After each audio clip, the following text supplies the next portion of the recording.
Ձեզ եմ ներկայացնում Հանրակրթական դպրոցի համար նախատեսված հայ գրականություն դասագրիչը, հասցեալով 15-րդ դասարանի աշակերտներին։ Դասագրքի հեղինակը ես եմ, Դավիթ Կասպարյան, բանասիրության դոկտոր, պրոֆեսոր, բազմաթիվ գրքերի հեղինակ, այդ թվում նաև դասագրքեր, այդ թվում նաև ուսուցչի ձեռնարկներ եւ այլն եւ այլն։ Այս գիրքը միայնակ հնարավոր չէ ստեղծել։ Այս գիրքը ստեղծելու գործին նպաստել է մի հրաշալի խումբ,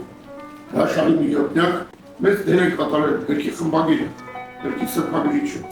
գիրքը ձևավորողը, կազմը ձևավորող նկարիչը, մեթոդիստ մանկավարժը,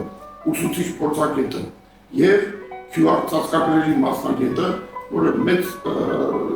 ներդրում ունի այս գրքի մեջ կարծես թե մի երկրորդ գիրք ստեղծելու գործում։ Հիմա 11-րդ դասարանի դասագիրքը բավականին ընդգրկուն դասագիրք է, ընդգրկուն։ Այստեղ հեղինակներ են, որոնք ոչ միայն ներկայացնում են հայ գրականությունը, այլ ըստ պետական չափորոշիչի, որ հանձնարարվել է գիրքը կազմողներին, ընդգրկված են նաև արտասահմանյան բավականին շատ հեղինակներ։ Տեսեք, կարդամ հեղինակային ցանկը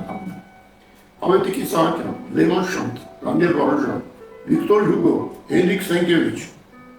Իսակ Մեծարեց, Վահան Տերյան, Աքսել Բաղունց, Վահան Թեքեյան, Ալեքսանդր Պուշկին, Ալեքսանդր Բլոկ, Ստեփան Ցվայկ, Վասիլ Շուքշին, Տերենիկ Դեմեջյան, Երեշե Չարենց, Հովհաննես Շիրաց, Գուրգեն Մահարի, Պարուս Սևակ, Շահան Շահնուր, Նաիրի Զարյան, Օստան Զարյան, Ֆրանց Մեջուր։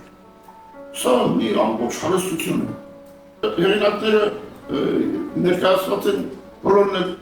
իրենց կենսագրությամբ, իրենց ժամանակի մեջ ունեցած իրենց դերով ու նշանակությամբ եւ իրենց գլխավոր գործերով։ Կամ այն գործերով, որոնք համարվել են ծրագրային։ Իսկ այստեղ ծրագրային գործի շուրջ հարցերն են եւ այս հարցերի մեթոդական կողմը հույժ կարևոր է։ Ոչ միայն հեղինակներ, ոչ միայն ուրեմն ծրագրային գործներ, այլև դրանց բոլորին ուղեկցող հարցերն են, մեթոդական հարցերը,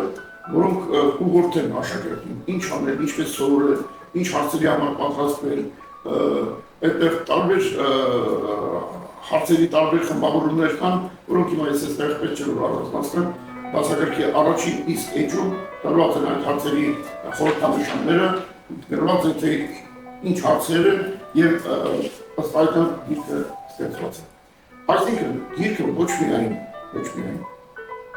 գրական երկն է, որի ստեղծագործությունն է, այլև հարցերը, առանց որոնց անհնար է պատկերացնել դպրոցի ուսուցումը։ Այստեղ շատ կարևոր է հեղինակներին ներկայացնելու սկզբունքը, շատ կարևոր է։ Անպայման բոլոր դեպքերում այնպես է արվել, որ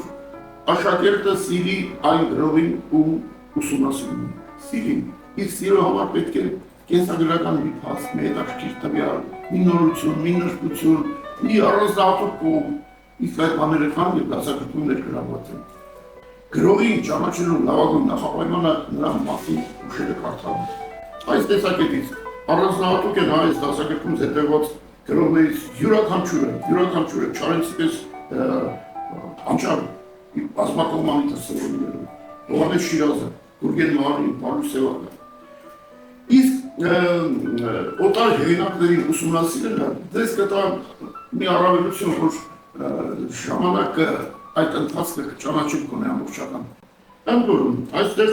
շատ նորություններ կարող եք իմանալ։ Ասենք, Ալեքսանդր Բլոկ, ռուս մեծ բանաստեղծ Ալեքսանդր Բլոկը ներկայացված է ըստ չափորոշիչի պահանջվում է երկու բանաստեղծություն, բայց բանաստեղծությունների հետ մեկտեղ ներկայացված է նրա հանրահայտ 12 պոեմը, որ նրա գրողգործոցն է եւ բացահայտված է շատ խոր մտություններ։ Այդպես, այստեղ նաեւ Պուշկինի պես մեծ հեղինակը, շատ մեծ հեղինակը ներկայացված է Չարենցի երկու նոր թարգմանությունները, բացառիկ նոր թարգմանությունները։ Այնպես որ գիրքը պատրաստ է, գիրքը ամբողջական մի մարմին է ընդգրկումով եւ ձեր կնպաստի ձեր մտավոր առաջընթացին ու զարգացման։